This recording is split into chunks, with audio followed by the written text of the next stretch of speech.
Kumusta po kayo? Ba't po di niyo po ako kinakausap? Ito pala ang nangyari? Nanay di akalain. Nanay may sinabi kay Kuya Rab na mapapaluha tayong lahat at 3 shy sisters may improvement na sa kanila at Kuya Rab nagulat sa kanyang nakita. Yan po ang sabay-sabay na alamin natin mga kalingap sa video na ito at bibigyan ng reaction. Pero bago po ang lahat, ay shoutout ko po muna ang ating ama at founder ng Kalingap, Kuya Val Santos Matubang, at syempre din po, Ate Edna Vlogs, Idol Kalingap Rab, at Ma'am Jackie Tapia Matubang. Pati na rin po sa lahat ng charity vloggers, Kalingap Reactors, especially na po ang Karepa. Patuloy po nating suportahan mga Kalingap ang programa ng Team Kalingap sa walang sawang pagtulong nila sa ating mga kababayan. Nung unang nabisita ni Kuya Rab ang 3 shy sisters para ito ay matulungan, ito nga ang pangyayari, muli po nating panoorin ito po. Hello po.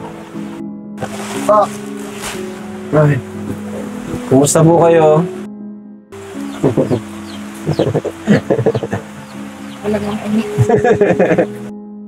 Kumusta po kayo? Ba't po di niyo po ako kinakausap? Ate, okay lang po? Nahiya kayo? Nagulat nga si Kuya Rab dahil di nga siya kinakausap ng magkakapatid. Sobrang napakamahiyain po talaga nila. At alam naman po natin na di po talaga susuko si Kuya Rab para mabago ang buhay ng magkakapatid dahil sobrang nakakaawa po talaga sila. Tinanong nga ni Kuya Rab isa-isa sina Chris, Melissa at Bea at nasagot naman po sila, kumbaga sobrang mahiyain lang po talaga nila ito po. Wala pong pasok. Nay? Nag-aaral kayo? Hindi. Nag-aaral talaga kayo? Ay, hindi. Hindi na sila nag-aaral. Hindi sila nag-aaral. Kasi gusto nila maalis na nag-aaral. Bakit? Ba't di kayo nag-aaral? Sayang. Ah, ilang taong ka na? Ilang taong ka na? Di mo alam? Ilang taong ka na? Ano? Sibilito ba? 13 po. Ha? 13 po. 13, 13. Ayun si ano, ilang taon na? Kaya, Si Bea. Ilang taon ka na, Bea? 15. Ah. Pero siya panganay, di niya alam ilang taon siya. Kahit birthday. Di nga alam ni Chris kung ilang taon na siya at maging ang birthday niya ay di niya rin alam. Sobrang nakakaawa po talaga si Chris. Di nga nakapag-aral si Chris, kaya kitang-kita po talaga sa mga mata ni Kuya Rab ang lungkot nang nalaman niya ito.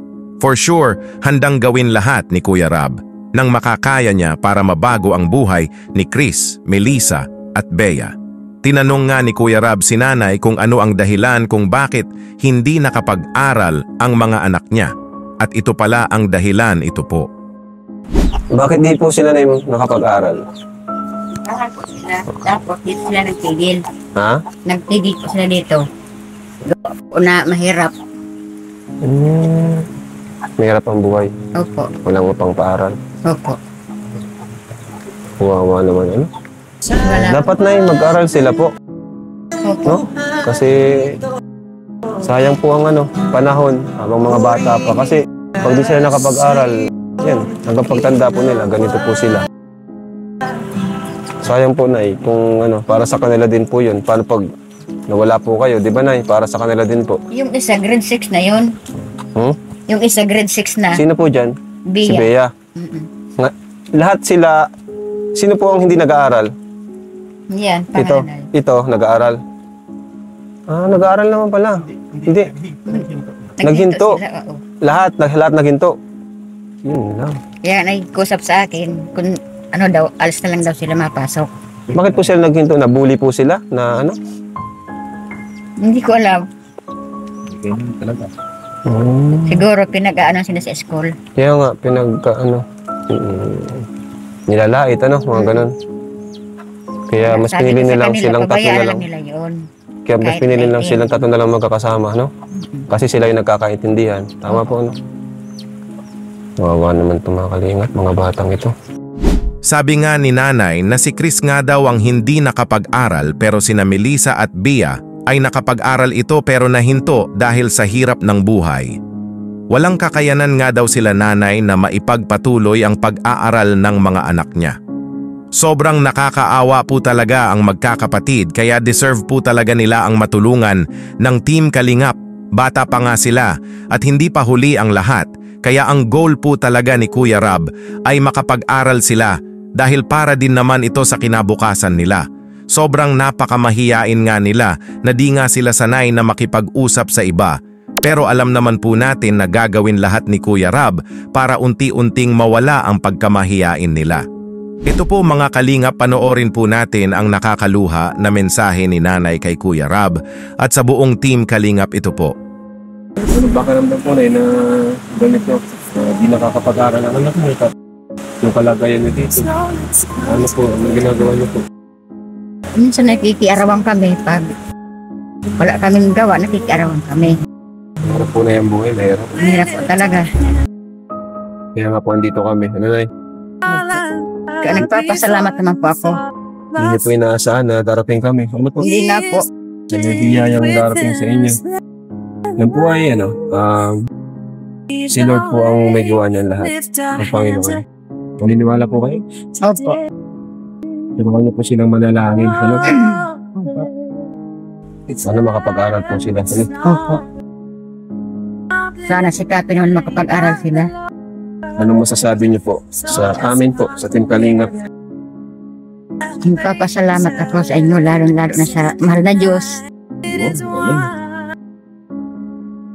Kasi may dito sa amin, nagtulong na katulad ninyo. Kahit nag-uulan at malayo dito, karating kayo dito.